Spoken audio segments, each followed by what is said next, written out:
kung maaalala niyo po, yung huli nating inaral sa Matthew, patungkol doon sa mga unrepentant cities, talagang ibinigay ng Panginoon yung mabibigat na salita bilang judgment niya sa mga syudad na kung saan ay inignore yung kanyang mga ginagawa. Pero kung titignan nyo dito, after ignore ng mga tao yung salita ng ating Panginoon, you would think na kung saan ma-frustrate ang ating Panginoon. You would think na kung saan malulungkot siya. But instead, nabasa natin from verse 25 to 27, nagbigay siya ng pasasalamat at papuri sa kanyang Ama. And this is a good reminder sa bawat isa, na kahit sa kalagitnaan ng unbelief ng mga tao, ng pag-ignore at apathy nila sa salita ng ating Panginoon, hindi nila kayang sirain yung soberanong plano ng ating Panginoon.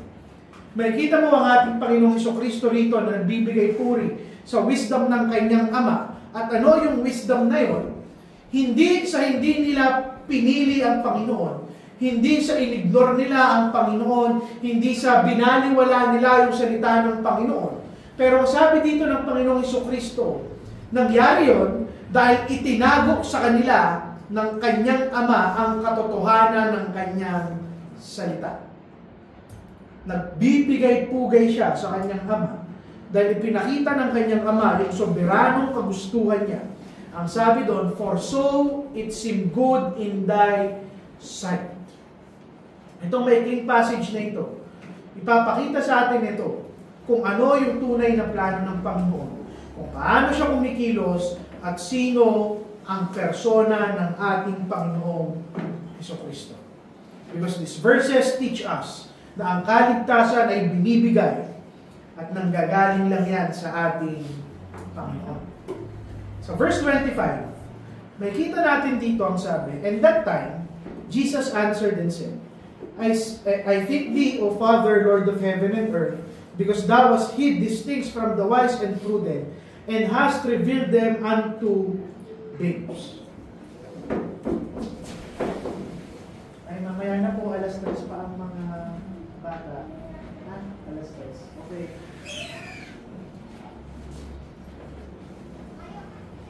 Makikita natin dito na kung saan ang nangyari pagkatapos siyang baliwalain ng mga tao.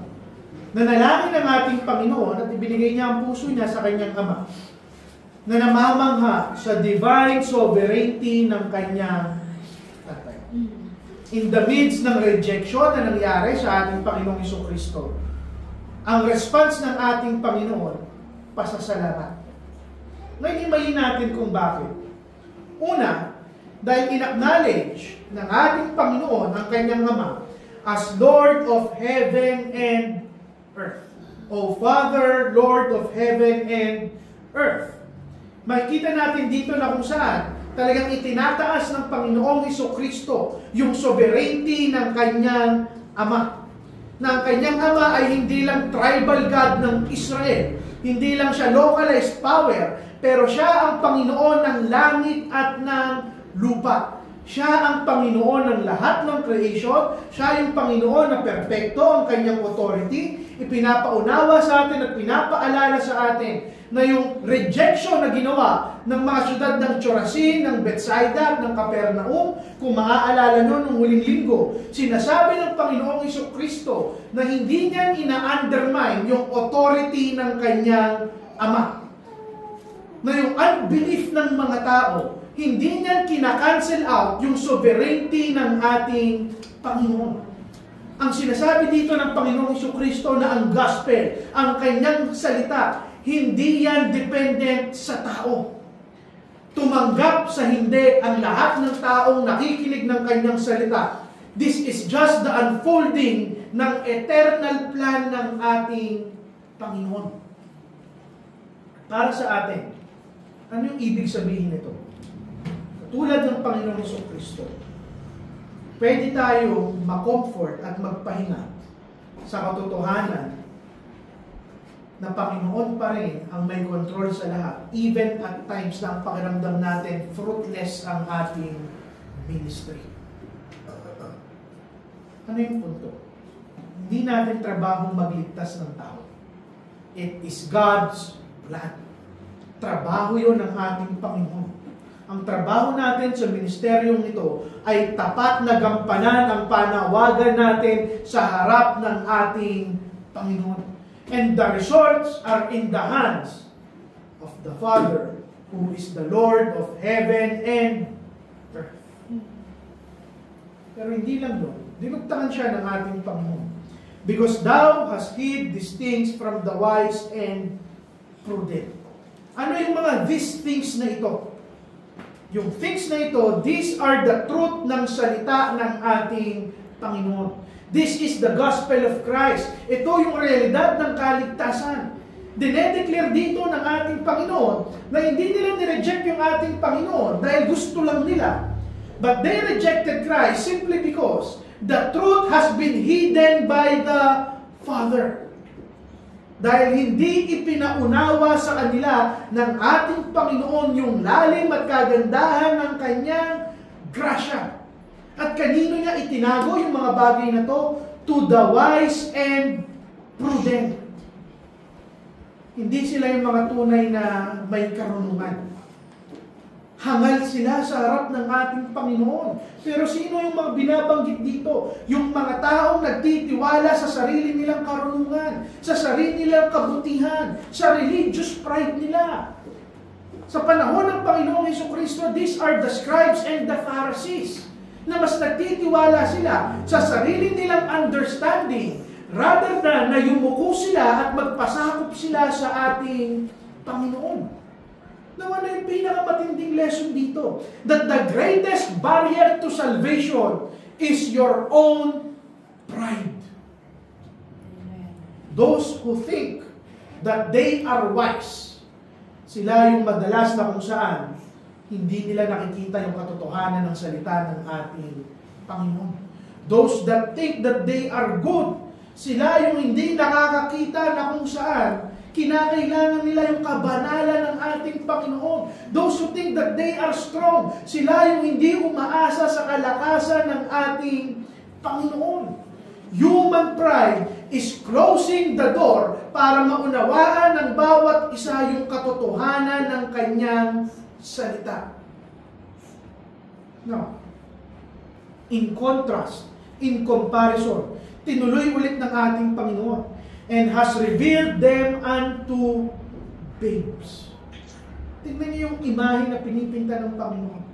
Hindi niya ibinigay yung katotohanan sa mga mapagmataas, mapagmayabang na iniisip na sila ay mga marurunong, pero kanino niya ibinigay? Sa mga babes, sa mga sanggol. Bakit? Ano ba yung definisyon ng sanggol? Wala silang kayang gawin sa kanilang sarili. Dependent sila. Unable sila na magyabang sa kanilang mga sarili. Wala silang ma-offer sa ating Panginoon.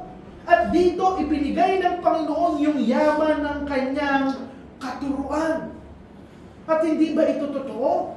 Sino yung mga naging disipulo? Mga mangingisda. Hindi mga pilosoper. Hindi mga eskolar. Sino yung ginamit ng Panginoon upang mag-preach at i-extend yung kanyang grasya? Tax collector, magnanakaw, makasalanan. Hindi yung mga self-righteous na religious elite. Kanino niya sinabi, of such is the kingdom of heaven? Sa mga bata. Ano yung punto ko? Hindi ko sinasabi na kapag matalino ka, disqualified ka from salvation. That is not my point. Pero ang sinasabi ko, magkaroon ka ng pride sa intellectual knowledge mo, malayo sa iyo ang pintuan ng kaligtasan. Mababa ang pintuan ng kaligtasan. Kailangan mong yumuko para makapasok. And for us, that is encouraging. Bakit? Hindi mo kailangan maging scholar. Hindi mo kailangan maging genius. Hindi mo kailangan maging philosopher para makilala mo ang ating Panginoon. Ang kailangan isang mapagpakumbabang pananampalataya na parang isang bata.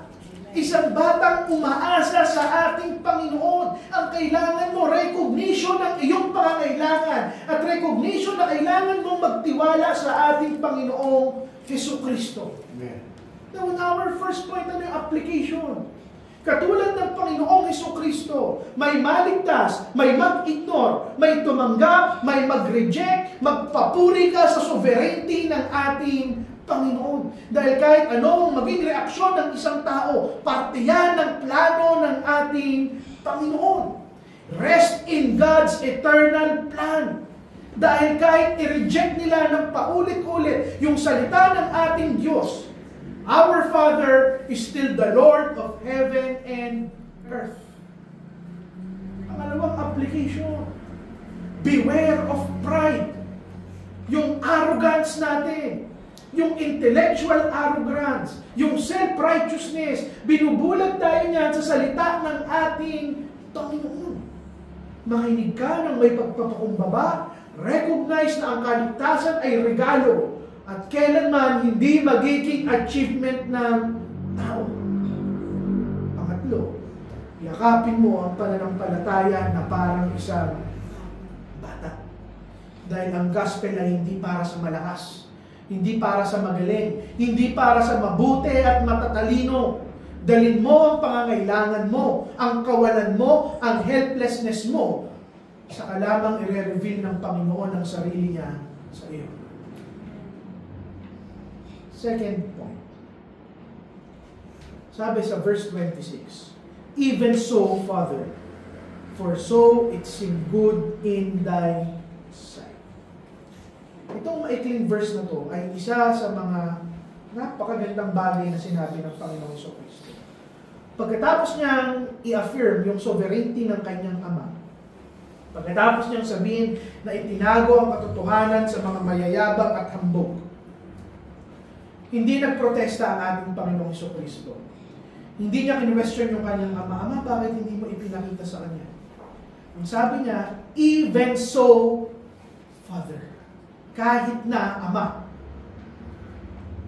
Dahil yung mga salitang yan, pinapakita yung submission ng Panginoon to His Father's good pleasure. Sa purpose ng kanyang Ama. Itinuturo sa atin ngayon ng ating Panginoong Jesucristo yung nature ng will ng kanyang tatay. Now, first sub-point, makita natin yung submission ng Panginoong Jesucristo sa will ng kanyang Ama. Ang sabi niya, even so, Father, showing perfect submission. Nag-a-agree siya sa lahat ng plano ng kanyang tatay.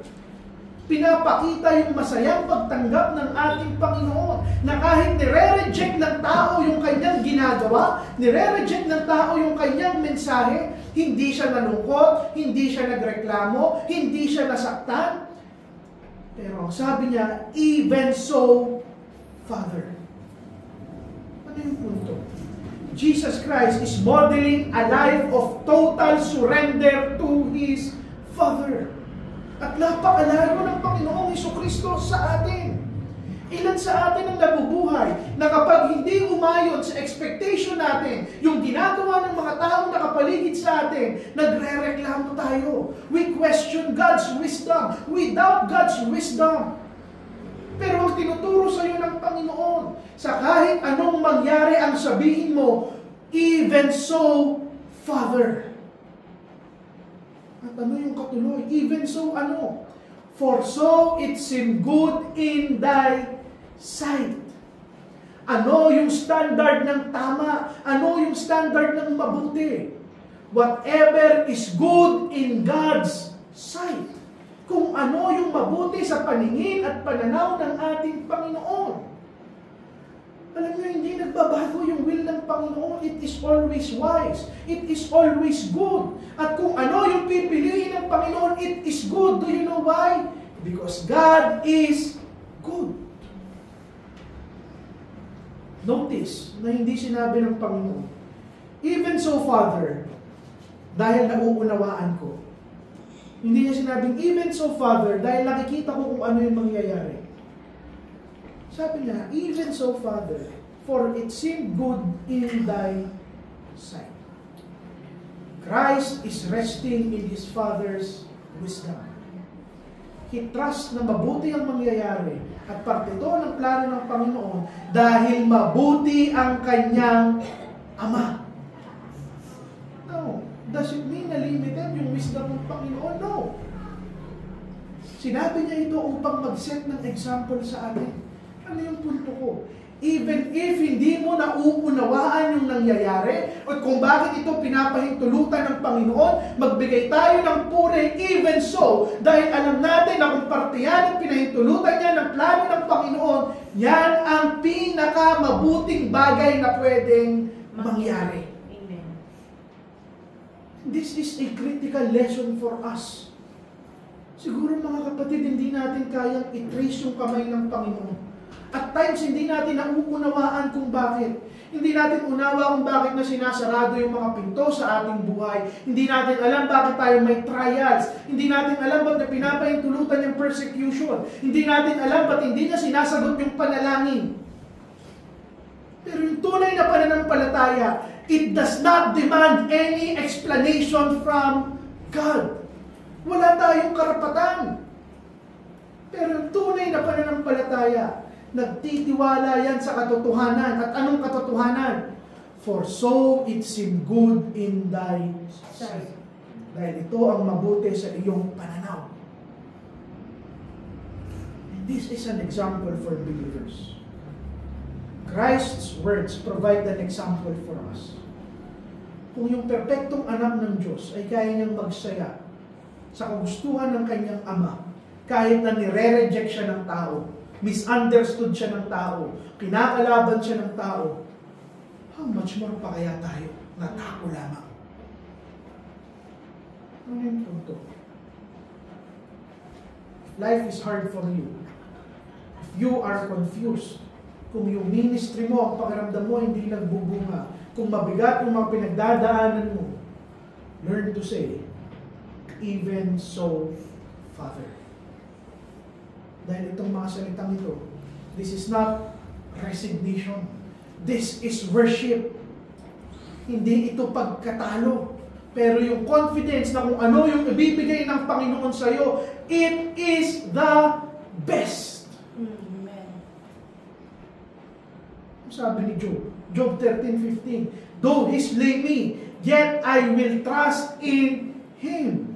Anong sabi ni Paul? Most gladly therefore will I rather glory in my infirmities, that the power of Christ may rest upon me. Kapatid, this is what's wrong with Christianity. May problema, may masakit, may nangyayari, may panalangin natin, Lord, change my situation. Lord, remove this problem. Lord, pagalingin mo. Lord, buhayin mo. The right prayer, Lord, even so, Father, change my heart to rest in your will. Whether or not pagalingin mo, whether or not i-provide mo, whether or not buhayin mo, even so, Father, or so it seemed good in thy sight. Kapatid, matutunan natin magtiwala sa wisdom ng ating Panginoon. Hindi siguro natin ganap na maunawaan kung bakit nangyayari yung mga bagay na nangyayari.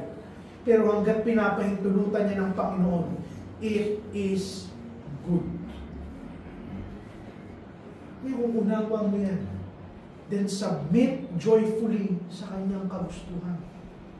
Do not merely endure yung providence ng ating Panginoon, pero magsaya ka katulad ng Panginoong Jesucristo.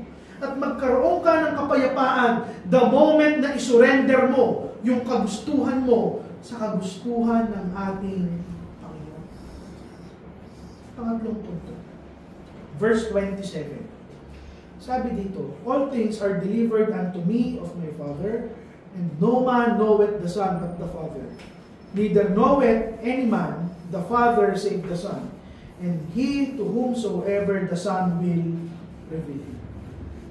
Isa ito sa mga pinaka-profound na deklarasyon ng Panginoong Jesucristo sa kanyang identity.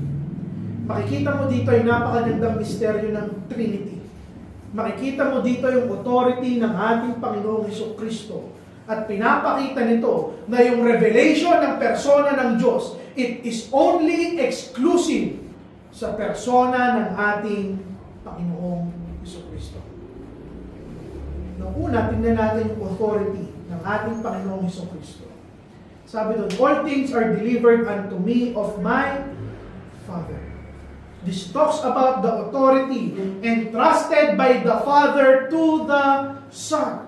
At sabi dito, all things, lahat ng bagay, magmula creation, redemption, salvation, judgment at kaharian niya balang araw, it was put under the authority of the Lord Jesus Christ. Ngayon, if Christ has all the authority, kiniklaim ba ng Panginoon yung independence niya sa kanyang Ama? Hindi.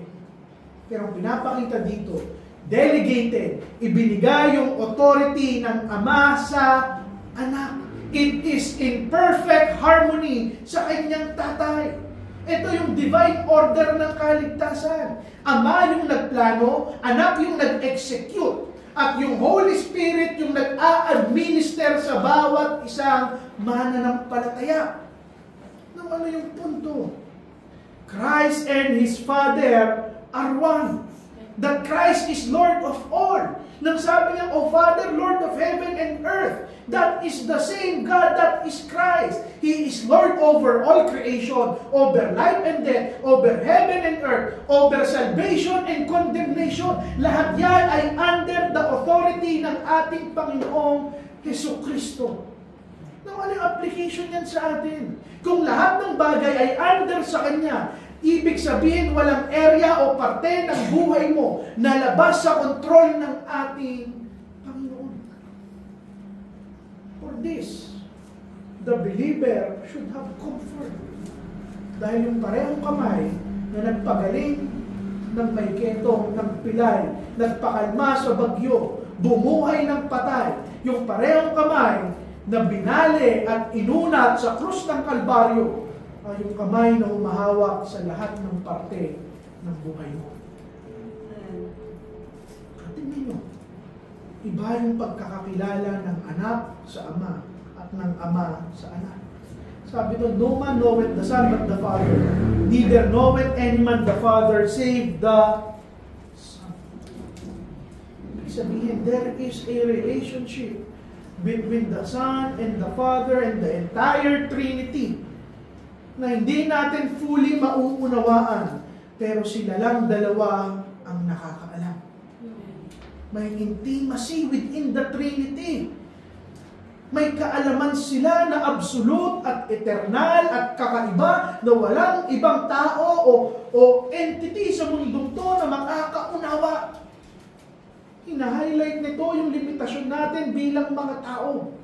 Dahil ito yung katotohanan. Kung sa ating mga sarili lang, hindi natin tunay at ganap na makikilala ang ating Panginoon. Nang ano yung pinakapunto ng mga salitang to? Hinihiwalay yung totoong Kristyanismo sa lahat ng ibang klase ng relihiyon. Dahil yung tunay na Kristyanismo, hindi tao yung aabot sa ating Panginoon dahil wala sa atin ang makakaunawa sa Kanya. Yung Diyos yung bumaba at nireveal ang kanyang sarili sa pamamagitan ng persona ng ating Panginoong Jesucristo. Ang huli, makikita nyo, exclusive sa Panginoon yung revelasyon ng kanyang Ama. And He to whomsoever the Son will reveal Him. This is the heart of the gospel. Kung walang ibang nakakakilala sa Ama katulad ng Anak, then there is no way for a man to know the Father except for the Son. So, ibig sabihin, totoo yung sinabi ng Panginoon Jesucristo. I am the way, the truth, and the life. No man cometh unto the Father but by me. Now, notice yung dalawang katotohanan dito. Yung revelation ng Panginoon sa kanyang sarili, it is very personal. The Son did not reveal His Father just through words, just through miracles. The Father was revealed by the person of His Son. Kung bakit buhay yung salita, kung bakit buhay yung gospel, because it is Christ. From Genesis to Revelation, it is Christ. Ano yung punto? To know God is more than knowing doctrines. To know God is more than knowing facts. To know God is experiencing Him through the person of the Lord Jesus Christ. Pangalawa, yung revelasyon na ito hindi lamang personal, yung revelasyon na ito sovereign. Bakit? Kanino lang i-reveal ng anak, yung ama, doon sa mga taong pinili ng kanyang ama. This is not random. Salvation is never earned by human effort. It is a gift of Christ. It is the gift of the Son through the Father's choosing. And this truth should comfort us. Yung mga relihiyon na yun, pluralism ang pinapairal. Kung sinasabi nila, kiniklaim nila, lahat ng relihiyon, dadalhin ka niyan sa langit. Lahat ng relihiyon, dadalhin ka sa Panginoon. Mapakatoliko ka man o kung ano man, pare-pareho lang naman tayong Jesus at God. I beg to differ. My Jesus is different from their Jesus. At ang sabi ng aking Panginoong Jesucristo, I am the way, the truth, and the life. No man cometh unto the Father but by me. To reject Christ, to reject the true Christ, is to remain ignorant of who the Father is. Una application. Mag-submit tayong lahat sa authority ng ating Panginoong Jesucristo. Kung lahat ng bagay ibinigay ng Ama, lahat ng otoridad ay ibinigay sa Kanya, uulitin ko, walang parte ng buhay mo that is outside of His control. Magtiwala ka sa Kanya sa lahat ng sirkumstansya. Pangalawa, sana namangha tayo dun sa ibang klaseng intimacy between the Father and the Son. Kapatid, wala sa atin na makakilala sa Kanyang Ama na kasing lalim niya. At magpasalamat ka that the Father decided to reveal Himself sa pamamagitan ng Kanyang anak. That makes perfect sense. Kung bakit kinailangan magkatawang tao ng ating Panginoon. Because that is the only way para makilala natin ang Ama. If He stoop down sa ating level. Bilang pagtatapos at conclusion. Matthew 11:25-27. Pinakita yan sa atin yung malalim na misteryo ng kaligtasan. Verse 25, it teaches us na itinago ng Panginoon ng Kanyang Ama sa mga mapagmataas at mayayabang ang Kanyang katotohanan.